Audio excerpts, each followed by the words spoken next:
अब से 7 दिन पहले दिल्ली के उत्तम नगर में एक आपसी झगड़ा हो जाता है। झगड़ा किस बात पे हुआ था?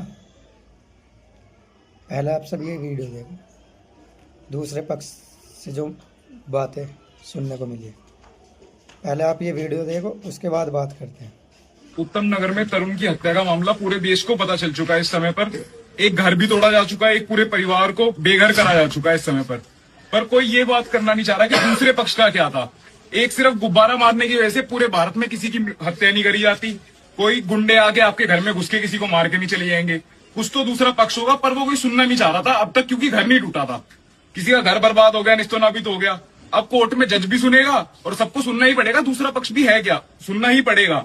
अगर ये मुसलमान पक्ष नहीं होता दूसरा, या फिर उस पक्ष के खिलाफ इतना हंगा नहीं लाया जाता, इतने लोग बजरंग दल आके, इतने लोग आके गुंडागर्दी ना फैलाने की कोशिश करते, सरकार पर दबाव ना बनाया जाता, वो मामला कोर्ट में जाता, वहां जज सुनता दूसरा पक्ष। और अब भी सुनना तो पड़ेगा कोर्ट में ही फैसला होगा। असलियत तो क्या है, घर तो तोड़ दिया दूसरा पक्ष। अभी मैं इन लोगों से बात कर रहा था, यहाँ पे उत्तम नगर में ही हूं मैं, यहाँ से कुछ गली दूरी वो घर है जो तोड़ा गया है, यहीं पे हादसा हुआ है जिसकी हत्या हुई है किसी की।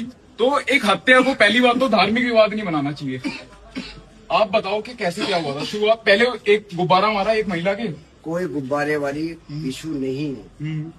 इन लोगों के अंदर ये जो कोने का मकान है, जिनके हाथों हत्या हुई है, उनकी अपनी पर्सनल 3 गाड़ियां हैं और सामने बिजली घर है।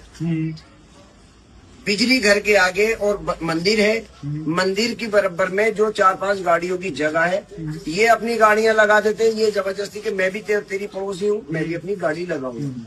इस बात को लेकर के इनमें कई दफा झगड़ा हो चुका है। दोनों आमने सामने का घर है? नहीं, बराबर में ही बराबर के घर है, बिल्कुल बराबर के हैं। दोनों राजस्थानी है, यहाँ भी एक ही गली में पड़ोस में रहते हैं, राजस्थान में भी एक ही गाँव के हैं। धर्म दोनों के अलग अलग है। यहाँ पे भी गाँव, यहाँ पे भी एक ही जगह रहते हैं, राजस्थान से भी एक ही गाँव है, बस धर्म अलग है। और पार्किंग को लेके बहुत पहले से झगड़ा रहा है एक दोनों परिवारों में। कुछ लोग यहाँ पे बता रहे थे 5-6 साल से पहले पुराना झगड़ा चलता हुआ है, 8 साल का झगड़ा चलता हुआ रहा है। और होली के दिन उनका इसी झगड़े में कुछ पहले विवाद हुआ, रंग लगाने के ऊपर कुछ विवाद हुआ। उसके बाद वो विवाद वहीं थम गया।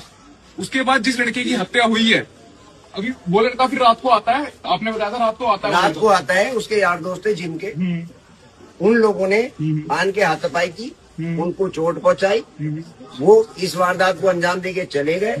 फिर इनका जो भी हुआ, इनको मौका मिला, इन्होंने भी झगड़ा करके उसको चोट पहुंचाई, जिसमें उसकी मृत्यु हो गई। वो कह रहे थे कि जैसे जो लड़का जिसकी हत्या हुई है वो जिम जाता था, जहाँ पे जिम है, क्या नाम था जिम का नाम बताया तो